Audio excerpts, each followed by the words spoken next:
China has had enormous success in beating down its epidemic.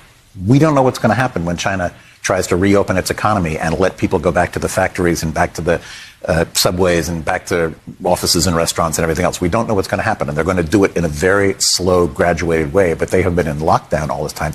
But we see the drone shots from these cities and we think, ooh, lockdown, it looks terrible, there's no traffic on the street. That's not the point of what they did. They had to do that in order to introduce the measures they were going to take that were actually going to fight the epidemic. And that is testing, testing, testing, testing. Find the virus. So one thing is, no matter where you go, if you are able to get out of the house in there, if you go into any building, your temperature is taken. I came into this building, nobody took my temperature. They asked me some silly questions I could have lied about.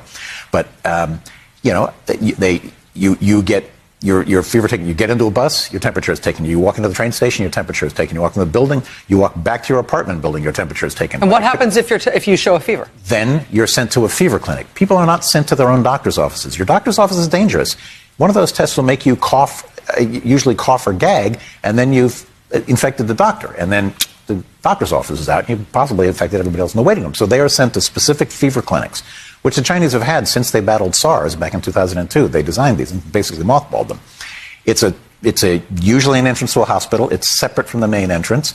They're met by people in complete protective gear. The temperature is taken. They're asked quickly what their symptoms are, whether they've been exposed, how they've been exposed. They get a quick white blood cell count, which takes about half an hour to see whether or not they have bacterial pneumonia. It doesn't tell you what the bacteria is, but it tells you whether or not you've likely got that. They get a quick flu test to see if they have flu. If you've got one of those, maybe you can be excluded and go home. You're something else.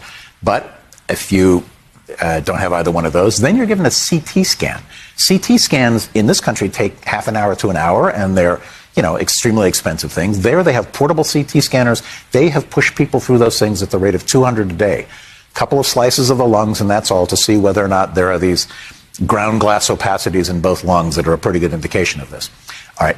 If you come up positive for that, then you are going to get a PCR test, which is the test we're talking about here. Mm-hmm. It's basically a nasal swab is the usual way to do it, which is push a Q-tip up your nose so far it feels like it's going into your brain. It's not very pleasant, but then they do that on site.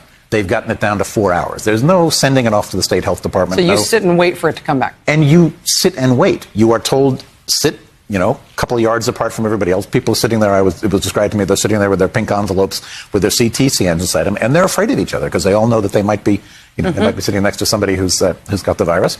And once the scan results come back, and if they can't get the scan results back that day, they have to go to a quarantine hotel, and wait until the results come back. Apart from their family. Apart from their family. And that is the key element. There is no home isolation. There is no home quarantine. 75 to 80% of the transmission in China was in family clusters. What would make the news was things like, oh my God, it's in the prisons. Oh my God, it's in Parliament, or whatever. It wasn't in Parliament there, but you'd hear these kind of, but 75 to 80% of it was inside the family. And they knew they had to stop that if they were going to stop the disease. So people were literally quickly taken away from their families to these giant gymnasiums or stadiums where they were not concentration camps. They were beds, there, and there were nurses in protective gear to watch out for people. They even had dance classes in these things. Because when you have lots of little old ladies sort of sitting there together waiting to see if they're okay, if you get them all up dancing, one, it helps clear their lungs if they have pneumonia, and the people who can't get up may be the ones who are crashing. It's not a bad policy. We laugh at the pictures when you see people dancing in what look like moon suits, but in fact, that was something medically smart that was going on.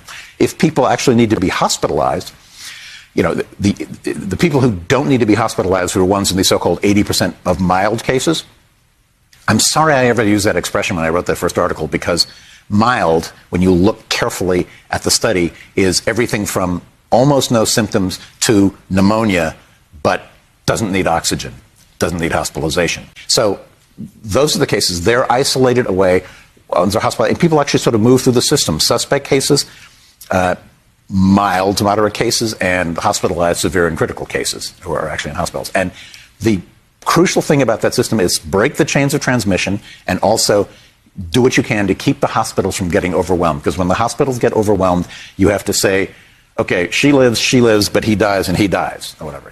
She's young and has kids, we'll save her. Grandmother, goodbye. Those are the choices they are making in northern Italy right now, and they're going to be making them all over Italy pretty soon. And we will too.